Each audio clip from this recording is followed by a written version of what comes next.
High ভ্রিয়ান, welcome back. আসসালামু আলাইকুম। Shahin academy YouTube চ্যানেলে সকলকে স্বাগত জানাই। আজকের ক্লাস নবম শ্রেণীর ইতিহাস। তোমাদের ইতিহাস বইয়ে মোট 7টি অধ্যায় রয়েছে। সেই 7টি অধ্যায়ের মধ্যে থেকে প্রথম অধ্যায় ফরাসি বিপ্লবের কয়েকটি দিক সম্পর্কে video lecture part 1 video class করিয়েছি। সেই ভিডিও ক্লাসের লিঙ্ক আজকের ভিডিওর ডেসক্রিপশন বক্সে অথবা আই বাটনে দেওয়া থাকবে। আর এই অধ্যায়ের গুরুত্বপূর্ণ এমসিকিউ কোশ্চিন প্র্যাকটিস করার জন্য পিডিএফ ফাইল ভিডিওর কমেন্ট বক্সে ডাউনলোড লিঙ্ক দেওয়া থাকবে। তোমরা ডাউনলোড করে সেই কোশ্চেনগুলো প্র্যাকটিস করবে। আর তোমরা চাইলে আমাদের হোয়াটসঅ্যাপ গ্রুপ রয়েছে, সেই গ্রুপে জয়েন হতে পারো। গ্রুপের কিউআর কোড স্ক্যান করে তোমরা সেই গ্রুপে জয়েন হতে পারো, অথবা লিঙ্ক দেওয়া রয়েছে কমেন্ট বক্সে, সেই লিঙ্কে ক্লিক করে তোমরা সেই গ্রুপে ফ্রিতে জয়েন হতে পারো। আজকের ভিডিও লেকচার ক্লাস 2। এই ক্লাসে যে যে বিষয়গুলো আলোচনা করব সেগুলো একটু দেখে নাও। বাস্তিলের পতন, এখানে আলোচনা করব স্টেট জেনারেল দ্বন্দ্ব, টেনিস কোর্টের শপথ, বাস্তিল দুর্গের পতন ও ধ্বংস। তারপর আলোচনা করব জাতীয় তথা সংবিধান সভা। নেক্সট আলোচনা করব সেপ্টেম্বর হত্যাকাণ্ড। তারপর আলোচনা করব রাজার মৃত্যুদণ্ড। তারপর আলোচনা করব বিপ্লব রক্ষার আহ্বান। এর মধ্যে আলোচনা করব অভ্যন্তরীণ সংকট ও বৈদেশিক আক্রমণের মুখে ফরাসি বিপ্লব। তারপর আলোচনা করব জ্যাকোবিন শাসন। তারপর আলোচনা করব থার্মিডোরীয় প্রতিক্রিয়া। এরপর আলোচনা করব জনগণের বিপ্লব, বিপ্লবের জনগণ। এর মধ্যে রয়েছে 4টা ভাগ। সমাজের নিচুতলার মানুষের সঙ্গে ফরাসি বিপ্লবের সংযোগ। তারপর আলোচনা করব বিপ্লবে শহরের, গ্রাম ও দরিদ্র জনতার অংশগ্রহণ। তারপর আলোচনা করব ফরাসি বিপ্লব ও নারী। তারপর আলোচনা করব মানুষ ও নাগরিকের অধিকার ঘোষণা। তারপর আলোচনা করব সাম্য, মৈত্রী ও স্বাধীনতা। এখানে আলোচনা করব নতুন ফরাসি সংবিধান। তারপর আলোচনা করব রাজনৈতিক ও শাসনতান্ত্রিক সংস্কার। তারপর আলোচনা করব অর্থনৈতিক সংস্কার, ধর্মীয় সংস্কার। তারপর নেক্সট আলোচনা করব সামন্ত প্রথার অবসান। আর লাস্ট যে পয়েন্ট সেটি হলো নাগরিকদের গণতান্ত্রিক অধিকারের ঘোষণা। তো আজকের ভিডিও লেকচার ক্লাস 2 তোমাদের সকলকে অনুরোধ জানাই যে পুরো ক্লাসটা তোমরা দেখবে, তাহলে তোমাদের অনেক কিছু কনসেপ্ট ক্লিয়ার হবে। তো এই সম্পূর্ণ আজকের ভিডিও লেকচার ক্লাস 2-এ এখন আলোচনা করব। সম্পূর্ণ ভিডিও দেখার অনুরোধ রইল। সো দেরি না করে চলো আজকের ক্লাস শুরু করি।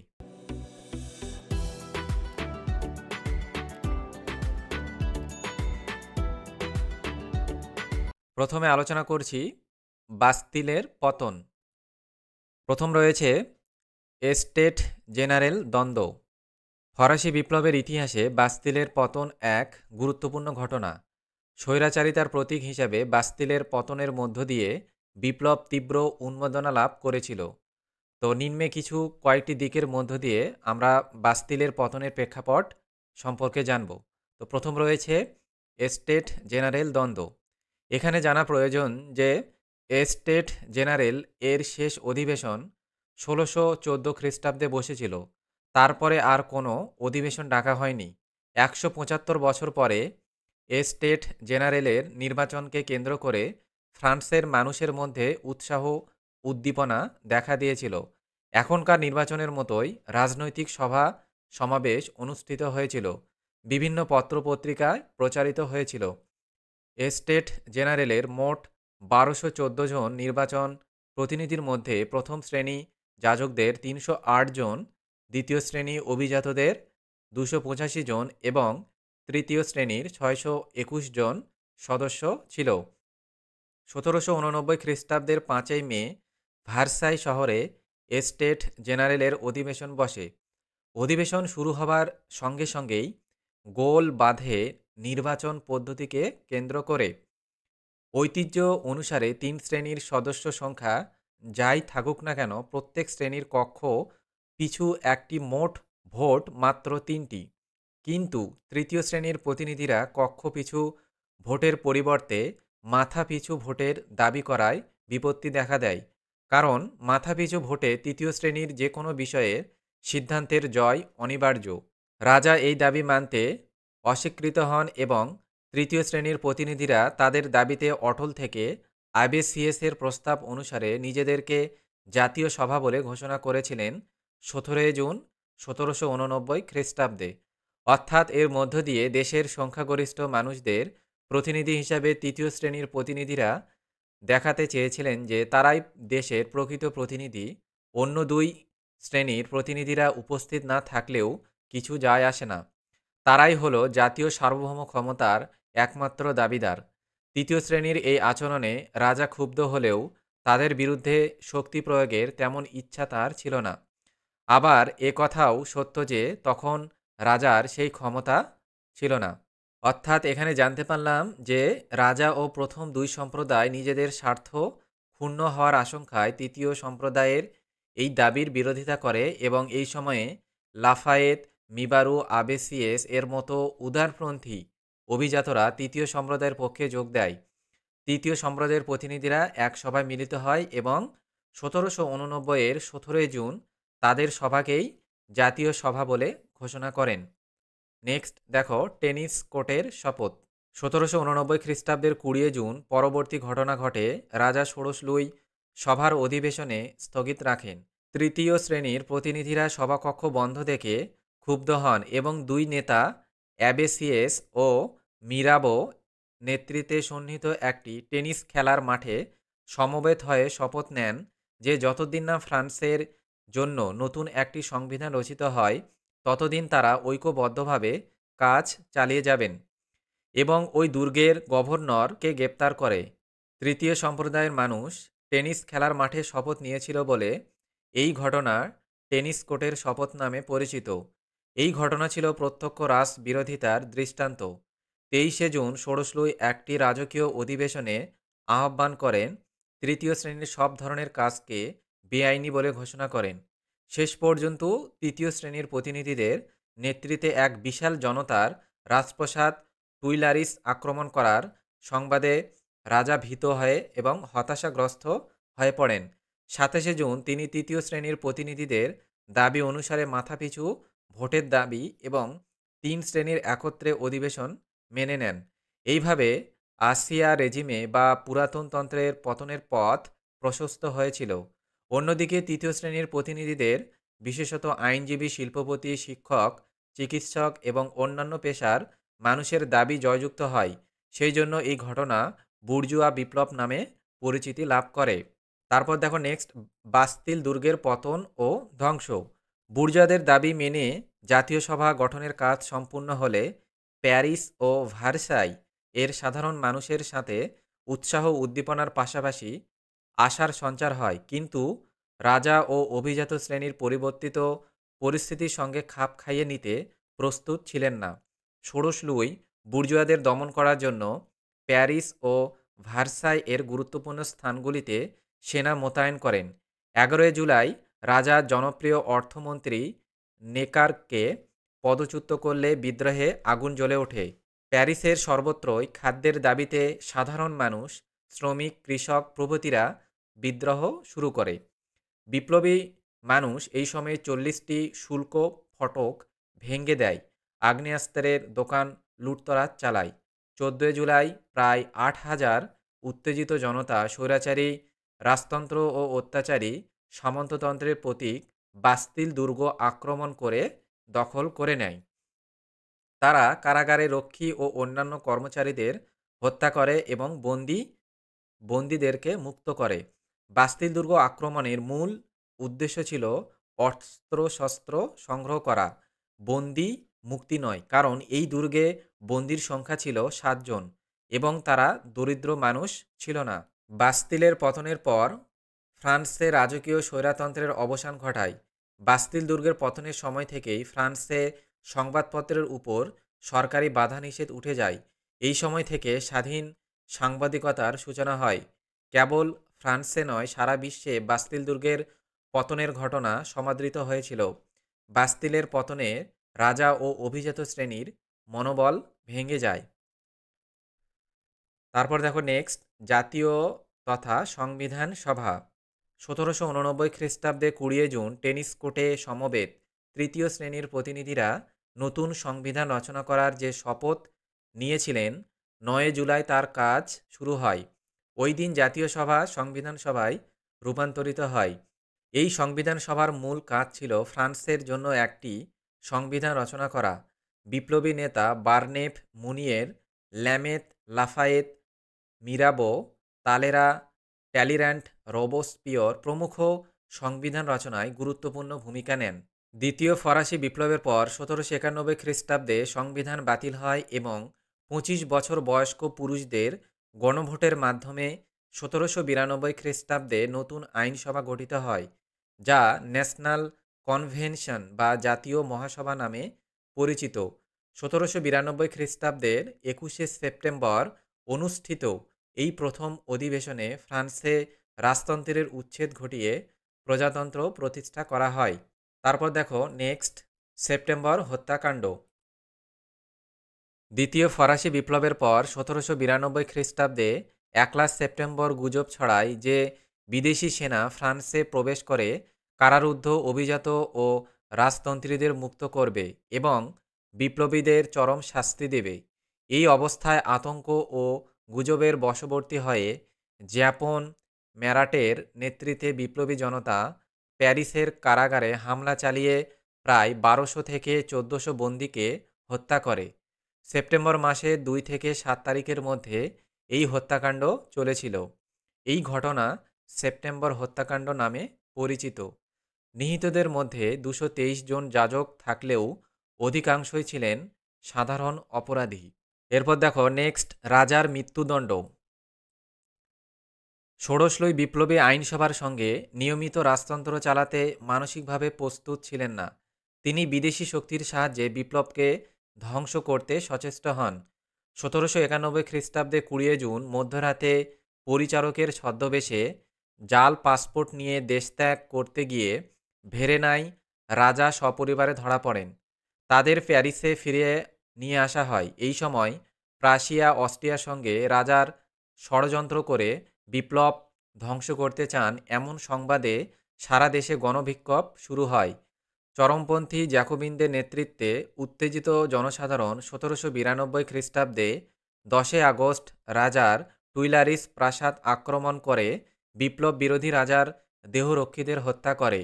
রাজা ও রানী প্রাণভয়ে নিকটবর্তী আইনসভার কক্ষে আশ্রয় নেন। শেষ পর্যন্ত আইনসভায় রাজাকে ক্ষমতাচ্যুত করে টেম্পল দুর্গে বন্দী করে রাখে। ঐতিহাসিক লেফেভার এই ঘটনাকে দ্বিতীয় ফরাসি বিপ্লব বলে অভিহিত করেছেন। রাজাকে বন্দী করার পাশাপাশি বিপ্লব বিরোধী সন্দেহে বহু মানুষকে কারারুদ্ধ করা হয়। জ্যাকোবিন দলের নেতা ম্যারাটের নেতৃত্বে উত্তেজিত জনতা ২ থেকে ৫ই সেপ্টেম্বর প্যারিসের কারাগারগুলিতে ঢুকে বহু বন্দীকে হত্যা করে। বিপ্লবের ইতিহাসে সেই ঘটনা কী নামে? সেপ্টেম্বর হত্যাকাণ্ড নামে পরিচিত। তো এই মর্মস্পর্শী হত্যাকাণ্ডের পরিচয় আমরা চার্লস ডিকেন্স এর এ ট্যালি অফ টু সিটিস উপন্যাসে পাই। অন্যদিকে রাজাকে বন্দী করার ফলে ১৭৯১ খ্রিস্টাব্দে সংবিধান বাতিল হয়ে যায়। অবশেষে এক গণভোটের মাধ্যমে ৭৫০ জন সদস্যের জাতীয় মহাসভা গঠিত হয়। ১৭৯২ খ্রিস্টাব্দে ২১শে সেপ্টেম্বর এই সভা প্রথম অধিবেশনে ফ্রান্সে রাজতন্ত্রের উচ্ছেদ করে, প্রজাতন্ত্র প্রতিষ্ঠা করে এবং জ্যাকোবিনদের চাপে রাজার মৃত্যুদণ্ড কার্যকর হয় ২১শে জানুয়ারি ১৭৯৩ খ্রিস্টাব্দে। অর্থাৎ ১৭৯৩ খ্রিস্টাব্দে ২১শে জানুয়ারি রাজা ষোড়শ লুইকে গিলোটিন যন্ত্রে তার মৃত্যুদণ্ড দেওয়া হয়। তারপর দেখো নেক্সট, বিপ্লব রক্ষার আহ্বান। ১৭৯২ খ্রিস্টাব্দে রাজতন্ত্রের অবসান ঘটলেও ফ্রান্স সমস্যামুক্ত হতে পারেনি। বিপ্লবীরাও এই সময় ঐক্যবদ্ধ ছিল না। একদিকে নানা মত ও নানা পথ, অন্যদিকে প্রতি বিপ্লবী শক্তি পরিস্থিতিকে জটিল করে তোলে। অভ্যন্তরীণ ও বৈদেশিক উভয় ক্ষেত্রেই ফ্রান্স নানা সমস্যার সম্মুখীন হন। এ ধরনের পরিস্থিতিতে বিপ্লব কিংবা বিপ্লবের আদর্শগুলি প্রশ্নচিহ্নের সম্মুখীন হয়ে দাঁড়ায়। সুতরাং বিপ্লব রক্ষা করা একান্ত আবশ্যক বিষয় হয়ে ওঠে। তারপর নেক্সট দেখো, অভ্যন্তরীণ সংকট ও বৈদেশিক আক্রমণের মুখে ফরাসি বিপ্লব। ফরাসি বিপ্লব পরবর্তী সময়ে অভ্যন্তরীণ ও বৈদেশিক উভয় ক্ষেত্রে ফ্রান্সের সম্মুখে সংকট ঘনীভূত হয়েছিল। অভ্যন্তরীণ ক্ষেত্রে জাতীয় কনভেনশনের সদস্যরা এ সময় নানা গোষ্ঠীতে বিভক্ত হয়ে পড়েছিল। এই সময় জিরন্ডিস্ট ও জ্যাকোবিন উভয় গোষ্ঠীর মতপার্থক্য চরমে ওঠে। ক্ষমতাকেন্দ্রিক দ্বন্দ্ব প্রশাসনিক কার্যাবলী পরিচালনার পথে প্রতিবন্ধকতা সৃষ্টি করেছিল। অর্থনৈতিক সংকট আরও তীব্র হয়ে উঠেছিল। খাদ্যশস্যের মূল্য অস্বাভাবিক হারে বৃদ্ধি পায়, এমনকি রুটির জন্য প্যারিস সহ বিভিন্ন শহরে দাঙ্গা হাঙ্গামা দেখা দিয়েছিল। বিপ্লবী সরকারের ভ্রান্ত সামরিক নীতি সাধারণ জনগণকে ক্ষিপ্ত করে তোলে। সামরিক বাহিনীতে বাধ্যতামূলক যোগদানের নীতি নানা সমস্যার সৃষ্টি করে, এমনকি লা ভেন্ডিসহ ৬০টি প্রদেশে সরকারি সিদ্ধান্তের বিরুদ্ধে তীব্র কৃষক বিদ্রোহ সংগঠিত হয়। বৈদেশিক ক্ষেত্রেও এ সময় চাঞ্চল্যকর পরিস্থিতির সৃষ্টি হয়েছিল। ফরাসি সম্রাটের ভবিষ্যৎ নিয়ে ইউরোপীয় রাজন্যবর্গের মধ্যে চিন্তার পরিস্থিতি সৃষ্টি হয়। এই সময় পাদুয়া ৬ জুলাই ১৭৯১ খ্রিস্টাব্দ ও পিলনিস আগস্ট ১৭৯১ খ্রিস্টাব্দের ঘোষণা ছিল উদ্বেগ ও দুশ্চিন্তার বহিঃপ্রকাশ। ইউরোপীয় রাজবংশগুলির নিকট ফরাসি বিপ্লবের আদর্শ ও চিন্তাধারার ভবিষ্যতের পক্ষে বিপজ্জনক বলে প্রতিভাত হয়েছিল। এছাড়া ষোড়শ লুইয়ের পত্নী মেরি আতোয়ানেত অস্ট্রিয়ার সম্রাট লিওপোল্ডের আত্মীয়তা হওয়ায় অস্ট্রিয়ার তীব্র বিরোধিতা স্বাভাবিক ছিল। পাশাপাশি প্রাশিয়ার মতো শক্তিগুলি ফ্রান্সের বিরুদ্ধে একযোগে চক্রান্ত শুরু করে।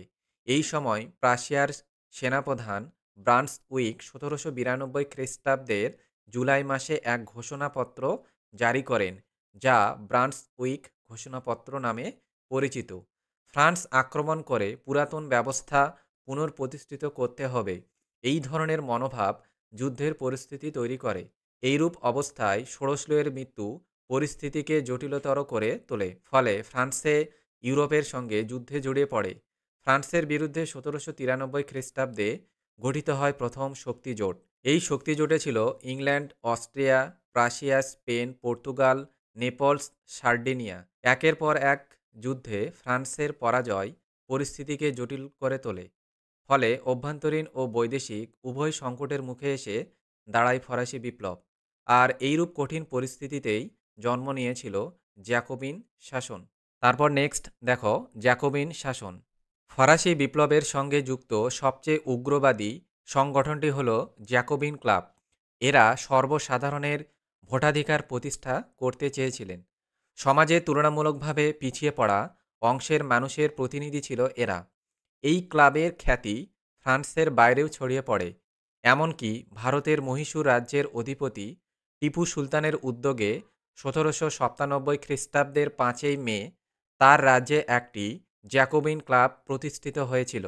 তিনি শ্রীরঙ্গপত্তনমে ট্রি অফ লিবার্টি রোপণ করেন। টিপু ছিলেন এই ক্লাবের অন্যতম এক সদস্য।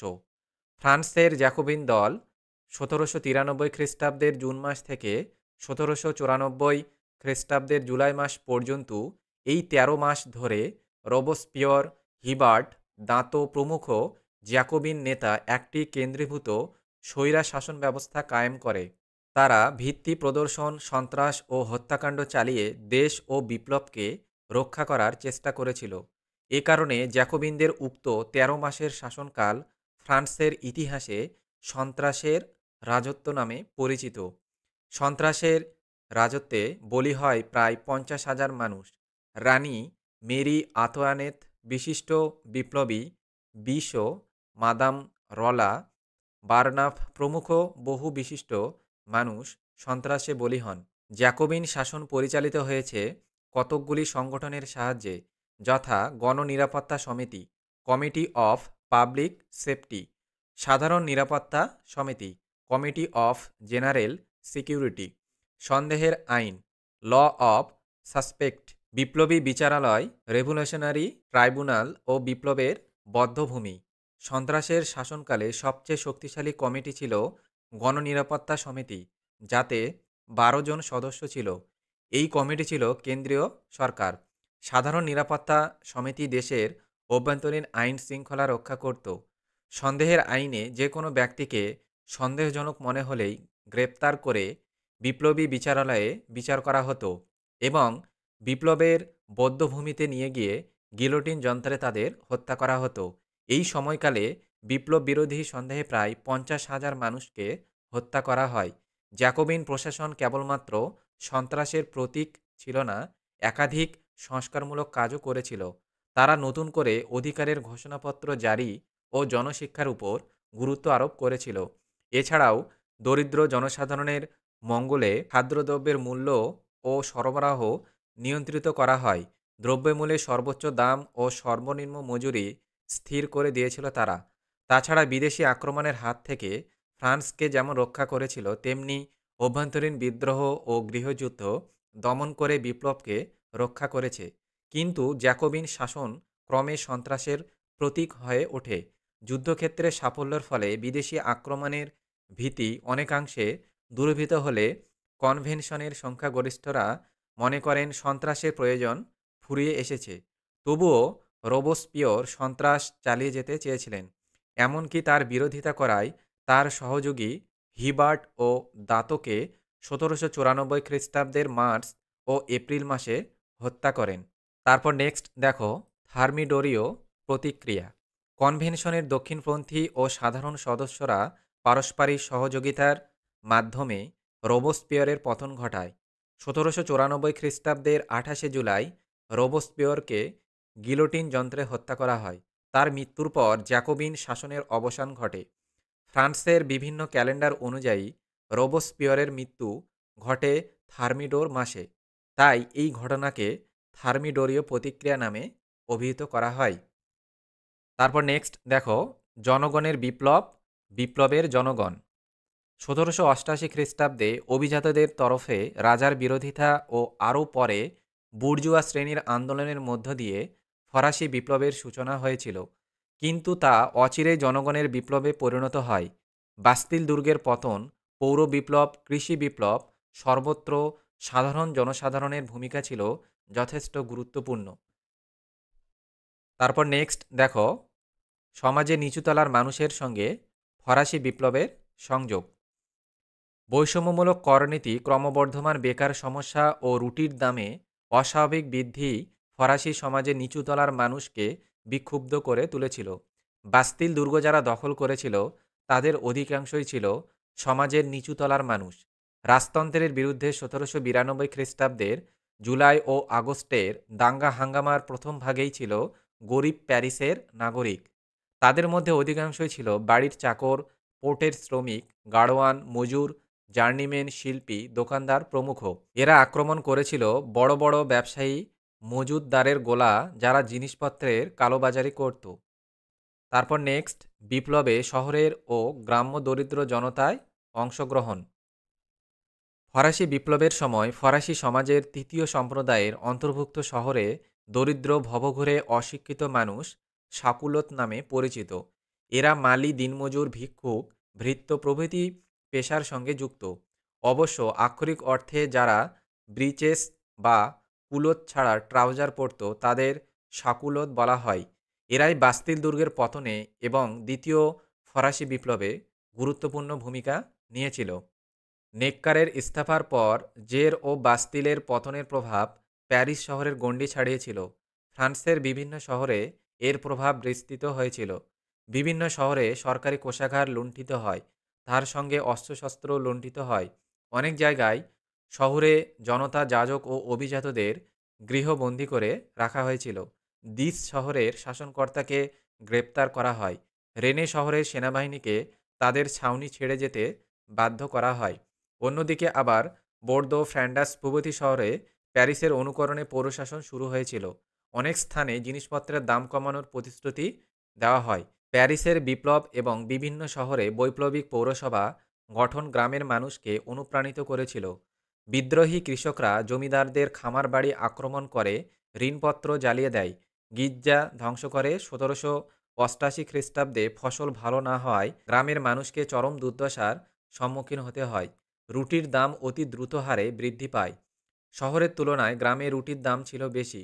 প্যারিস ও অন্য শহরগুলিতে গ্রামীণ জনতা খাবার গাড়ি লুট করে। 1789 খ্রিস্টাব্দে 5 অক্টোবর প্যারিস থেকে ভার্সাই শহরে গিয়ে রাজপ্রাসাদ অবরোধ করে এবং সমগ্র রাজপরিবারকে প্যারিসে আসতে বাধ্য করে। এই ঘটনা ঐতিহাসিক রাইকারের মতে রাজতন্ত্রের শবযাত্রা নামে পরিচিত। তারপরে নেক্সট দেখো ফরাসি বিপ্লব ও নারী। নারী সমাজ ফরাসি বিপ্লবের পশ্চাতে গুরুত্বপূর্ণ অবদান রেখেছিল। নারীরা পুরুষের সমানাধিকার দাবি করেছিল এবং পুরুষ আধিপত্যের অবসান কামনা করেছিল। বিভিন্ন প্রচার পুস্তিকা এবং নারী সংঘের মধ্য দিয়ে এ ধরনের চিন্তাভাবনার বিকাশ ঘটেছিল। এ ধরনের সংগঠনের মধ্যে অন্যতম ছিল society of revolutionary republic women. বিপ্লব শুরু হলে একাধিক নারী সক্রিয়ভাবে আন্দোলনে জড়িয়ে পড়ে। ১৭৮৯ অক্টোবরে খাদ্যের দাবিতে যে বিশাল মিছিল প্যারিস থেকে ভার্সাই গিয়েছিল তাতে নারীদের যোগদান বেশি ছিল। তারা তাদের রাজনৈতিক মতামত প্রকাশ্যে জানায়। জিরোন্ডিন ও জ্যাকোবিন উভয় দলের মধ্যেই একাধিক বৈপ্লবিক নারী সক্রিয় অবদান রেখেছিল। সরকারি সশস্ত্র বাহিনী তাদের দমাতে পারেনি। নেক্সট দেখো মানুষ ও নাগরিকের অধিকার। ১৭৯১ খ্রিস্টাব্দে সংবিধান রচনা হওয়ার আগেই ফরাসি সংবিধান সভা ১৭৮৯ খ্রিস্টাব্দের ২৬শে আগস্ট মানুষ ও নাগরিকের অধিকার ঘোষণা করে। লক, মন্তেস্কু, রুশোর মতো দার্শনিকদের সাধারণ আইন বা মতাদর্শ ছিল এর ভিত্তি।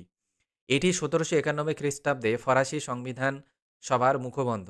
মানুষের অধিকার ঘোষণার মধ্যে কয়েকটি তাত্ত্বিক বক্তব্য পরিলক্ষিত হয়, যথা ১ নম্বর, মানুষ স্বাধীন হয়ে জন্মগ্রহণ করবে এবং জন্মসূত্রেই সে কয়েকটি অধিকার দাবি করতে পারে। এই সকল অধিকারগুলি হল স্বাধীনতা, সম্পত্তি, নিরাপত্তা ও অত্যাচারের বিরুদ্ধে প্রতিবাদ করার অধিকার। ২ নম্বর, ৭ম ধারায় আর্টিকেল ৭ স্পষ্ট বলা হয়, বিনা বিচারে আইনের পথে ছাড়া কাউকে অভিযুক্ত, গ্রেপ্তার বা বন্দী করা যাবে না। বিচারের নামে অত্যাচার নিষিদ্ধ হয়। লেতর দি ক্যাশের মতো দমনমূলক ও অত্যাচারী আইনের অবসান ঘটে। ৩ নম্বর, নাগরিক অধিকার, সম্পত্তির অধিকার ও কর ব্যবস্থার সাম্যের আদর্শের কথা ঘোষিত হয়। ৪ নম্বর, জনগণই হল রাষ্ট্রের সার্বভৌম ক্ষমতার অধিকারী। এই ঘোষণাপত্রে কেবলমাত্র কতকগুলি তত্ত্ব বা আদর্শ এবং ফরাসি বিপ্লবের মর্মবাণী উচ্চারিত হয়নি। এর মাধ্যমে পুরাতনতন্ত্রের একাধিক দোষ ত্রুটির বিরুদ্ধে আক্রমণ করা হয়েছিল। তাই ঐতিহাসিক ওলার মানুষের অধিকার সংক্রান্ত দলিলকে পুরাতনতন্ত্রের মৃত্যু পরোয়ানা বলে অভিহিত করেছেন। এর মধ্য দিয়ে ফ্রান্সে দৈব সত্য নীতির অবসান ঘটে এবং স্বৈরতন্ত্র অপসারিত হয় এবং প্রতিষ্ঠিত হয় জনগণের সার্বভৌম ক্ষমতা। তারপর নেক্সট দেখো সাম্য, মৈত্রী ও স্বাধীনতা। ফরাসি বিপ্লবের প্রভাব ছিল সুদূরপ্রসারী। ফরাসি বিপ্লবের মধ্য দিয়ে জন্ম নিয়েছিল সাম্য, মৈত্রী ও স্বাধীনতার আদর্শ। বিপ্লবের মধ্য দিয়ে ফ্রান্সে এমনকি বিশ্বে এক নতুন যুগের সূত্রপাত হয়। ফরাসি বিপ্লবের প্রধান তিনটি আদর্শ হল সাম্য, মৈত্রী মানে জাতীয়তাবাদ এবং স্বাধীনতা। সাম্য অর্থাৎ মধ্যযুগীয় সামন্ততান্ত্রিক ও বৈষম্যমূলক আর্থসামাজিক ব্যবস্থার অবসান ঘটিয়ে সব মানুষের সমান অধিকার, মর্যাদা ও সুবিধা প্রদান। আর মৈত্রী কথার অর্থ হল ঐক্যবদ্ধতা। এই বিপ্লব ফরাসি জাতির মধ্যে পারস্পরিক বিভাজন দূর করে জাতীয়তাবোধে তাদের একজোট করেছিল। আর স্বাধীনতা হল রাজনৈতিক ও সামাজিক ব্যক্তি স্বাধীনতা, সংবাদপত্রের স্বাধীনতা, ধর্ম পালনের স্বাধীনতা। ফরাসি বিপ্লবের মধ্য দিয়ে জন্মসূত্রে প্রাপ্ত বিশেষাধিকারের পরিবর্তে যোগ্যতার ভিত্তিতে সমান অধিকার প্রতিষ্ঠিত হয়েছিল। মানবাধিকার ঘোষণার মধ্য দিয়ে ঘোষিত হয়েছিল ব্যক্তি স্বাধীনতা এবং আইনের সমতার নীতি। অন্যদিকে ফরাসি বিপ্লব স্বৈরাচারী ও দৈবানুগৃহীত রাজতন্ত্রের অবসান ঘটিয়েছিল। শাসন ব্যবস্থায় জনগণের অধিকার স্বীকৃতি হয়েছিল। বিপ্লবের মধ্য দিয়ে জাতি শব্দটি বিশেষ অর্থবহ হয়ে উঠেছিল। জাতির ধারণা সমাজের সঙ্গে সম্পৃক্ত হয়ে ওঠে। নতুন অর্থনৈতিক সম্পর্ক ও জাতীয় সেনাবাহিনীর জাতীয় ঐক্যের পথ প্রশস্ত করে। আবার শিক্ষা, সংস্কৃতি ও চিন্তার জগতে ফরাসি বিপ্লবের গভীর প্রভাব পড়েছিল। জাতীয় শিক্ষার অঙ্গ হিসাবে প্রাথমিক শিক্ষা সেখানে গুরুত্ব পায় এবং সাহিত্য ও সাংবাদিকতার জগতে বিপ্লব এক নতুন ধারা ও শৈলীর সৃষ্টি করেছিল। ধর্মীয় ক্ষেত্রে লক্ষ্য করা যায় বিপ্লবের মধ্য দিয়ে চার্চ সম্পর্কে এক বিরোধী মনোভাব গড়ে উঠেছিল। বিপ্লবের মধ্য দিয়ে ক্রমশ ফ্রান্সে জন্মলাভ করেছিল ধর্মনিরপেক্ষতার আদর্শ। ফরাসি বিপ্লবের অবদান ছিল ধর্ম সহিষ্ণুতা। এই সময় অর্থনৈতিক ক্ষেত্রে পরিবর্তন সাধিত হয়েছিল। বিপ্লবী আইনসভা কৃষি ব্যবস্থার উন্নতিতে একাধিক পদক্ষেপ নিয়েছিল। তারপর ফরাসি বিপ্লবের ফলে উদ্ভূত সাম্য, মৈত্রী এবং স্বাধীনতার বাণী ইউরোপের বিভিন্ন দেশে ছড়িয়ে পড়ে। পুরাতন ব্যবস্থার বিরুদ্ধে নতুনত্বের প্রভাব সেখানে বিস্তার হয়। তারপর দেখো নেক্সট, নতুন ফরাসি সংবিধান। ১৭৮৯ খ্রিস্টাব্দে জুন মাসে টেনিস কোর্টের শপথের মধ্য দিয়ে তৃতীয় সম্প্রদায়ের প্রতিনিধিরা ফ্রান্সের নতুন সংবিধান রচনার জন্য প্রতিজ্ঞা ও শপথ গ্রহণ করেছিলেন। তৃতীয় সম্প্রদায়ের চাপে ফ্রান্সের জাতীয় সভা সংবিধান রচনার কাজে হাত দেয়। এর মধ্য দিয়ে জাতীয় সভা সংবিধান সভায় পরিণত হয়। দীর্ঘ পরিশ্রমের পর সংবিধান সভা ১৭৯১ খ্রিস্টাব্দের সেপ্টেম্বর মাসে সংবিধান রচনার কাজ সম্পূর্ণ করে এবং ওই বছর ৩ সেপ্টেম্বর তা প্রণয়ন করা হয়। নতুন ফরাসি সংবিধান একাধিক গুরুত্বপূর্ণ দিককে তুলে ধরে বিপ্লবী আদর্শের প্রতিফলন ঘটিয়েছিল। তারপর দেখো রাজনৈতিক ও শাসনতান্ত্রিক সংস্কার। নতুন সংবিধান অনুসারে ফ্রান্সে মন্তেস্কুর ক্ষমতা বিভাজন নীতি অনুসারে নিয়মতান্ত্রিক রাজতন্ত্রের সূচনা হয়। রাজার দৈবসত্ত্ব নীতির অবসান ঘটে। ফ্রান্সে ৭৪৫ জন সদস্য নিয়ে এক কক্ষ বিশিষ্ট আইনসভার ব্যবস্থা করা হয়। এই সদস্যরা জনগণের ভোটে নির্বাচিত হবে বলে স্থির করা হয়। এর হাতে সার্বভৌম ক্ষমতা ছিল।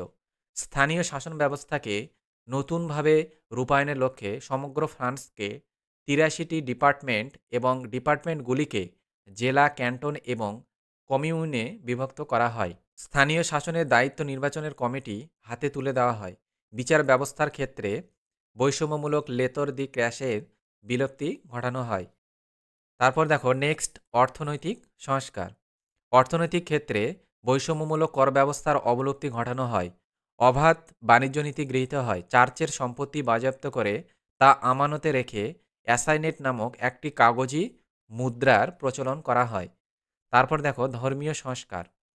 ধর্মীয় স্বাধীনতাকে স্বীকৃতি দেওয়া হয়। ১৭৯১ খ্রিস্টাব্দে civil constitution of the clergy বা ধর্মযাজকদের বেসামরিক সংবিধান নামক দলিলের মাধ্যমে ফ্রান্সের গির্জার উপর পোপের কর্তৃত্বের অবসান ঘটানো হয় এবং গির্জার সমস্ত সম্পত্তির জাতীয়করণ করা হয়। এর ফলে গির্জা রাষ্ট্রের একটি দপ্তরে পরিণত হয় এবং যাজকরা রাষ্ট্রের বেতনভুক্ত কর্মচারীতে পরিণত হয়। তবে নতুন সংবিধানে সাম্য, মৈত্রী, স্বাধীনতাকে আদর্শে বড় করে দেখানো হলেও সংবিধান রচয়িতারা শ্রমিক ও কৃষক শ্রেণীর স্বার্থ অবহেলিত করেছিল। মূলত বুর্জুয়া শ্রেণীর ভাবাদর্শ এতে প্রতিফলিত হয়। ভোটাধিকারের প্রশ্নে ফরাসি জনগণকে সক্রিয় ও নিষ্ক্রিয় এই দুই ভাগে ভাগ করার মধ্য দিয়ে সংকীর্ণ দৃষ্টিভঙ্গি ফুটে উঠেছিল। তবে এই দোষত্রুটি সত্ত্বেও সংবিধান সভা একদিকে পুরাতন তন্ত্রের ধ্বংস ও অন্যদিকে একাধিক বৈপ্লবিক আদর্শে সফল প্রয়োগ ঘটিয়েছিল। তারপর দেখো নেক্সট, সামন্ত প্রথার অবসান। ১৭৮৯ খ্রিস্টাব্দের বিপ্লবের অন্যতম আদর্শ সাম্য। প্রাক বিপ্লব সামন্ততান্ত্রিক ব্যবস্থায় বৈষম্য ছিল মারাত্মক। সামন্ত অভিজাতরা বিশেষ করে সুযোগ সুবিধা ও ক্ষমতা ভোগ করত। ফরাসি সংবিধান সভা ১৭৮৯ খ্রিস্টাব্দের ৪ আগস্ট ও ১১ আগস্ট দুটি ঘোষণার মাধ্যমে সামন্ত কর, বেগার শ্রম প্রভৃতি সামন্ততান্ত্রিক কর বাতিল করে। পরে জ্যাকোবিন শাসনকালে সামন্ত ব্যবস্থার বিলুপ্তির উদ্যোগ নেওয়া হয়। দেশত্যাগীদের ভূসম্পত্তি ছোট ছোট খণ্ডে ভাগ করে দরিদ্র কৃষকদের মধ্যে বিলি করার ব্যবস্থা করা হয় এবং যৌথ জমি একই রকমভাবে ভাগ করার কথা বলা হয়। শেষ পর্যন্ত ১৭ জুলাইয়ের আইনে সামন্ততন্ত্রের অধিকার সম্পূর্ণরূপে বিলুপ্ত করে দেওয়া হয়। বস্তুত ১৭৮৯ খ্রিস্টাব্দে ৪ আগস্ট থেকেই ফরাসি সামন্ততান্ত্রিক ব্যবস্থার উপর আক্রমণ শুরু হয়েছিল, যার সমাপ্তি ঘটে ১৭৯৩ খ্রিস্টাব্দের ১৭ জুলাই সামন্ততন্ত্রের পতনের মাধ্যমে। আজকের ক্লাসের লাস্ট পয়েন্ট দেখো, নাগরিকদের গণতান্ত্রিক অধিকারের ঘোষণা। ১৭৮৯ খ্রিস্টাব্দের ২৬ আগস্ট ফরাসি সংবিধান সভা যে অন্যতম বৈপ্লবিক পদক্ষেপ নিয়েছিল তা হল ব্যক্তি ও নাগরিকের অধিকার ঘোষণা, declaration of the rights of man and citizen. এই ঘোষণাপত্রেই ফরাসি বিপ্লব প্রসূত আদর্শ সাম্য, মৈত্রী ও স্বাধীনতার কথা বলা হয়েছিল। এই ঘোষণাপত্রের মাধ্যমে ফ্রান্সের মানুষকে স্বাধীন নাগরিকের মর্যাদা দেওয়া হয়েছিল। বলা হয়েছিল স্বাধীনতা সকল মানুষের জন্মগত অধিকার, আইনের চোখে সকলেই সমান, জনগণই সার্বভৌম ক্ষমতার অধিকারী। এই ঘোষণাপত্র ছিল রুশোর গণতান্ত্রিক চেতনায় সমৃদ্ধ। এই আদর্শ ইউরোপের সর্বত্র এক নতুন বার্তা এনেছিল। আজকের ভিডিও লেকচার ক্লাস এখানেই শেষ করলাম। আর নেক্সট দিন তোমাদের এই অধ্যায়েরই গুরুত্বপূর্ণ নোটস এবং কোশ্চেনগুলো সম্পর্কে আলোচনা করব। তোমরা যারা নতুন ও প্রথম এই চ্যানেলে এসে ভিডিও দেখছো, চ্যানেলটিকে অবশ্যই সাবস্ক্রাইব করে পাশে থেকো। আর আজকের এই ক্লাসটি ভালো লাগলে অবশ্যই একটি লাইক করে দিও। এই ভিডিওটি তোমরা বন্ধুদের মাঝে বেশি বেশি করে শেয়ার করো, যাতে তাদেরও হেল্পফুল হয়।